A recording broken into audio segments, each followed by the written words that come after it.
Welcome to AP Chemistry.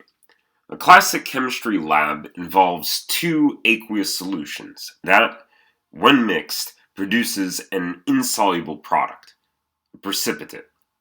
Hence, the name precipitate reactions. However, it is important to envision what is actually going on in our chemical system. Ultimately, a precipitate reaction is about the competition of ions that are more attracted to each other than to the water molecules surrounding them.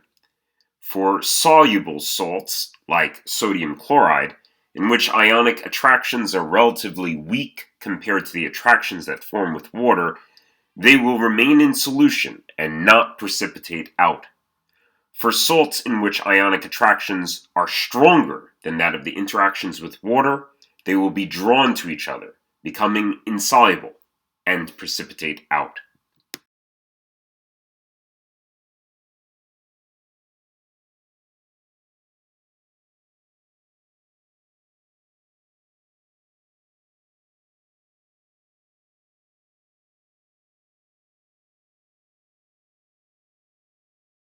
But since this is a single-step collision involving ions in competition with water, the solubility of all salts will be dependent upon equilibrial dynamics. That is, all quote-unquote soluble salts can be made to precipitate out of solution by shifting the equilibria. And perhaps more importantly, all quote-unquote insoluble salts will have a certain concentration of soluble ions dependent upon its equilibrial constant.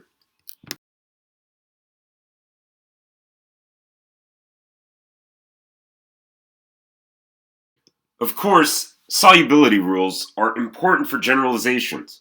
You must be able to tell whether or not a precipitate will form when solutions are mixed.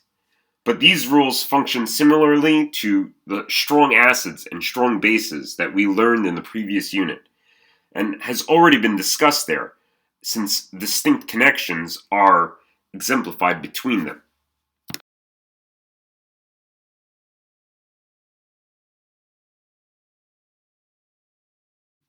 The solubility product equation is an equation in which an insoluble salt produces soluble ions in aqueous solution.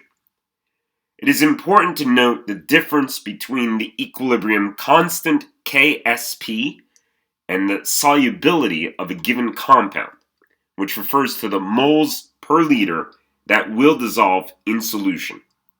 These are distinctly different values.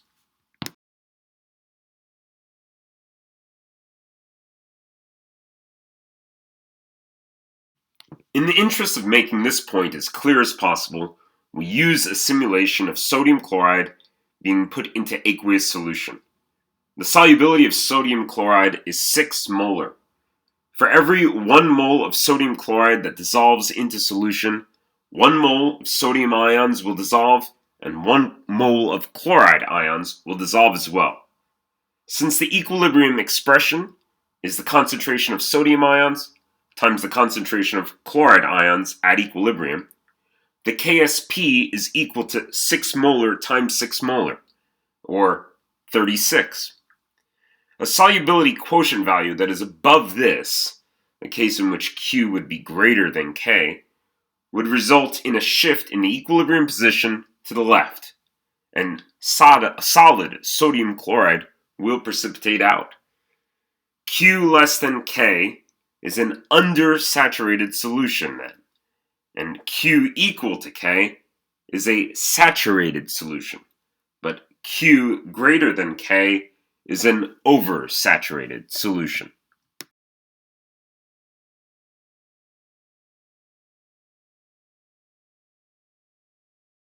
It is important to note that the only time that Ksp values of salts can be compared directly to each other are when the ratios of ions of the salts are in the same whole number relation. This is why solubility values are much more preferred when making comparisons between insoluble salts.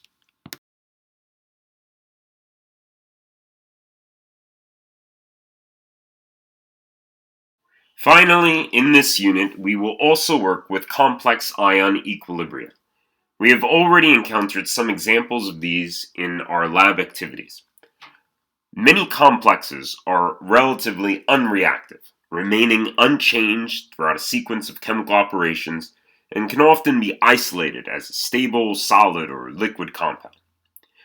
Other complexes have a much more transient existence and may exist only in solution or be highly reactive and easily converted to other species. All metals, however, form complexes, although the extent of formation and the nature of these depend very much on the electronic structure of the metal.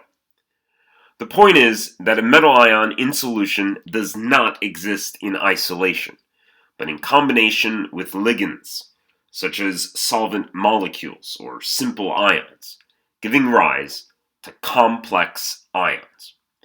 These complexes contain a central atom or ion, often a transition metal, and a cluster of ions or neutral molecules surrounding it. And these will also be determined by equilibrium dynamics. Till next time we consider the mysteries of the absolute, Crip.